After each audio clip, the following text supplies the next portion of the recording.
అయ్యా మేము 4 సంవత్సరాల నుంచి పింఛను వస్తుండే మేము ఎల్లో తెచ్చి చెప్తున్నారయ్యా. నాకు పచ్చివాసన వచ్చిన మనిషిని, నేను నడవలేను.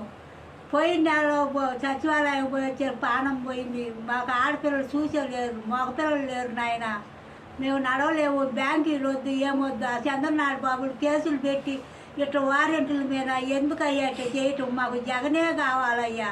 మీరే మాకు సాయం చేసి మాకు ఇంటికి తెచ్చి ఇచ్చేటట్టు చెయ్యండి అయ్యా. మీ పిండం ఉంటుంది, మాకు జగన్నే కావాలయ్యా. ఆయనే నాకు పిచ్చి పెట్టిండు అయ్యా. మర్చిపోలేమయ్యా. ఆయన మళ్ళీ రావాలయ్యా. ఎందుకు ఆ కచ్చి కట్టి వాళ్ళ మీద అట్లా చేయటం అయ్యా? నాకు అసలు బతకలేని రోజులు మేము అడుగు వేయలేకపోతున్నాయ్యా. పచ్చివాతం వచ్చి ఒక పాటు పోయింది, రెండో పాటు యాక్సిడెంట్ జరిగి చెయ్యిరిగి నడవలేక ఆ అల్లుళ్ళు చూడక, పిల్లలు చూడక, కొడుకులు లేకపోతే నా పరిస్థితి నిల్చొని నీడలేదయ్యా. ఇది నా పరిస్థితి. అల్లాడిపోతున్నానయ్యా. మామూలు పింఛనే ఇస్తున్నారయ్యా నాకు. నేను అట్నే ఎవరిని బతులు ఆడుకున్నా ఏం తెచ్చి పెట్టడం లేదు నాయన. మరి మాకు ఏం చేయాలి?